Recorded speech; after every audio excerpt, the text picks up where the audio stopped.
Bonjour à tous aujourd'hui, sauf à ceux qui n'ont pas encore compris que les réseaux sociaux avaient un intérêt pour leur entreprise. Voilà, non, je plaisante bien sûr. Bonjour à tous, aujourd'hui je vais vous expliquer les erreurs à éviter sur les réseaux sociaux. Donc on va commencer tout ça ensemble, c'est parti pour une nouvelle vidéo sur Community CM. Alors du coup, en premier lieu, on va commencer, Qu'est-ce qu'il ne faut pas faire pour les réseaux sociaux? La première chose, c'est ne gérez pas vos réseaux sociaux comme une entreprise, enfin les réseaux sociaux de votre entreprise, comme les réseaux sociaux personnels. Ce n'est pas du tout la même chose.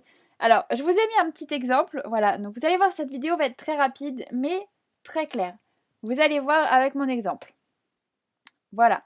Donc, comme je vous montre ici, les vacances avec mamie Janine au bord de la mer, au fin fond de la Bretagne, c'est bien, mais tout le monde s'en fout dans votre travail. Vous voyez, si c'est vos réseaux sociaux personnels, vous les mettez, ces photos-là, sans problème. Vous pouvez mettre ce que vous voulez, ce sont vos réseaux sociaux personnels.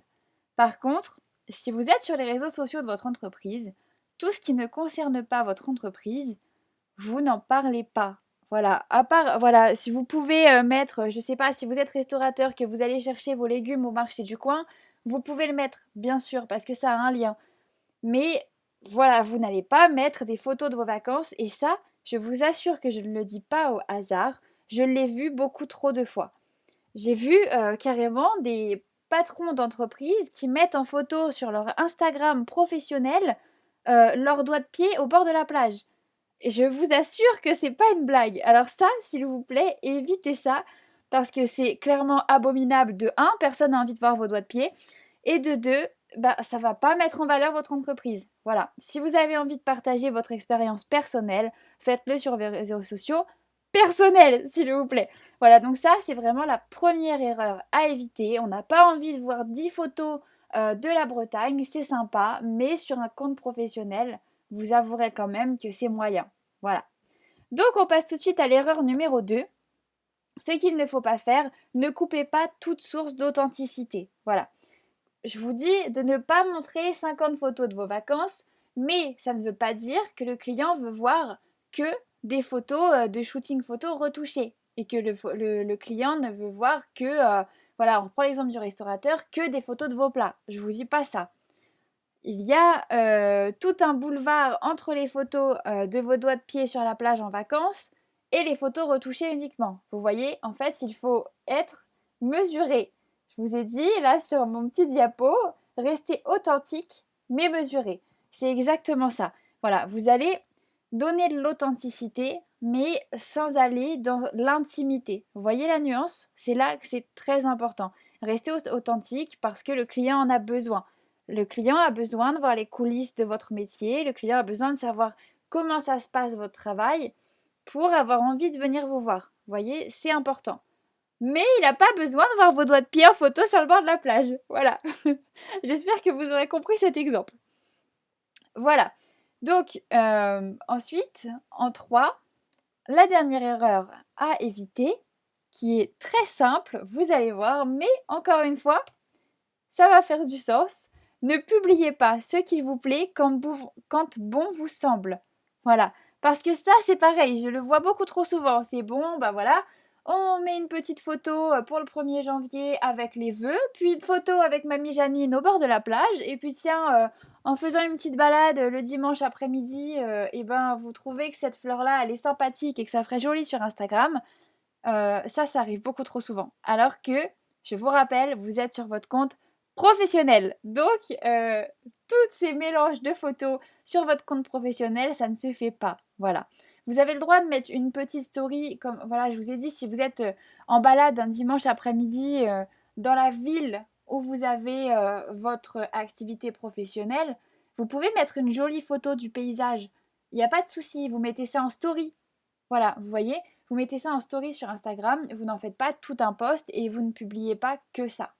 Voilà, et très important, structurez vos publications et organisez vos publications. Ça vous permettra d'obtenir de jolis feeds qui ressembleront à ça. Donc voilà, là je vous ai pris un exemple sur mon site internet.